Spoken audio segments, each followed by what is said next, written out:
வணக்கம். இன்றைக்கு நான் உப்புமா செய்ய போகிறேன். அதுக்கு ஒரு சட்டியை அடுப்பில் வச்சு கொஞ்சம் நெய் சேர்க்கிறேன். இந்த நெய் உருகி கொண்டு வர நான் ஒரு கப் ரவை சேர்க்கிறேன்.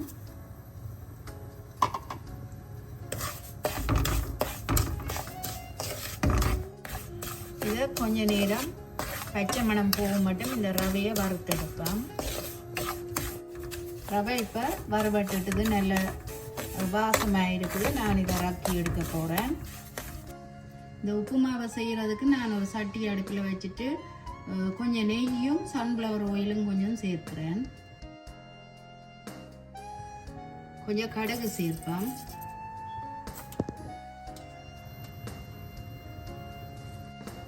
அதோட கருவேப்பிலை சேர்ப்பேன்.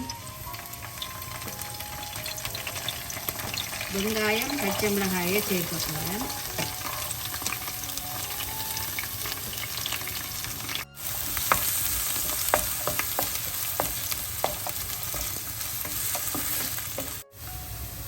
கொஞ்சமாக சித்தல் மிளகாய் கொஞ்சம் வெட்டி வச்சிருக்கிறேன், அதை சேர்க்கிறேன்.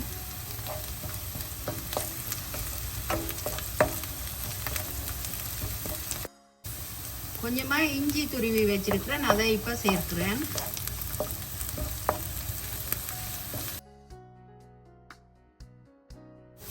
இதோட கடலை பருப்பு ஒரு 5 நிமிஷம் ஊற வச்சு நான் அதை சேர்க்கிறேன்.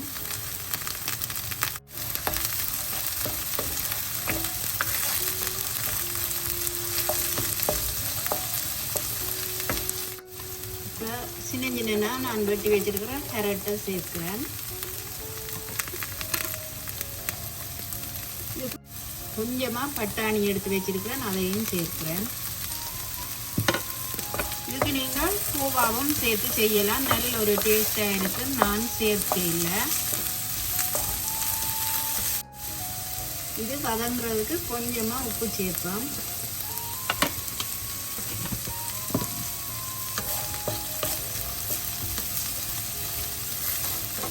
எண்ணெய் சேர்க்காம தனியாக நெய்யை விட்டு இதை செய்யலாம், நல்லா இருக்கும். நான் எண்ணெயும் கொஞ்சம் சேர்த்து செய்வேன். ஒரு கொஞ்சம் தேங்காய் பூவும் சேர்க்கிறேன்.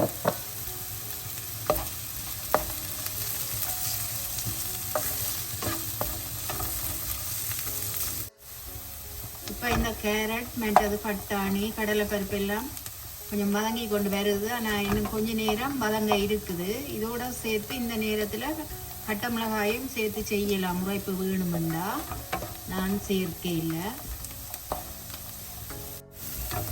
இப்போ இதெல்லாம் நல்லா வதங்கிட்டுது. நான் இந்த நேரத்தில் தேங்காய் பால் சேர்க்க போகிறேன்.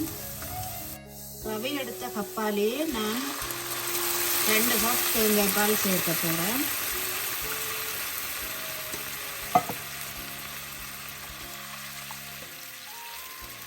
இது சுடுதண்ணி சேர்த்தும் செய்யலாம். நான் டேஸ்ட்டுக்காண்டி கொஞ்சம் தேங்காய் பால் சேர்க்கிறேன். இதுக்களவான உப்பை நான் சேர்க்க போகிறேன்.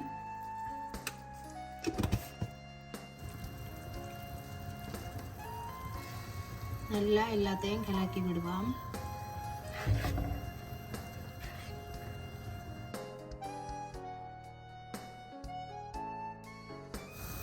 தேங்காய் பால் ஒரு கொதி வர நான் இந்த வறுத்து வச்ச ரவையை இப்போ சேர்க்கிறேன்.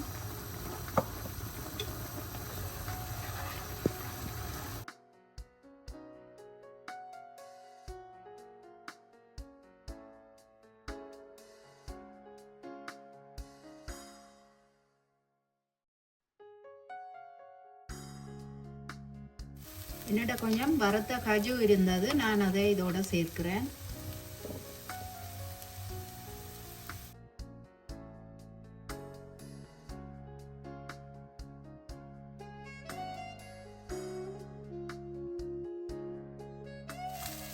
ரவையை போட்டுட்டு நல்லா எல்லாத்தையும் நல்லா கலந்து விட்டபடி இருக்கணும், அடிப்பிடிக்காமல். இப்போ ரவையெல்லாம் நல்லா அவிஞ்சு உப்புமா ரெடி ஆகிட்டுது. நான் இப்போ ரக்க போகிறேன். இதுக்கு தேங்காய் பால் தேங்காய் பூ போட்டு செய்தது நல்ல ஒரு டேஸ்டாக இருக்குது. நீங்களும் செய்து பார்க்கலாம். இதை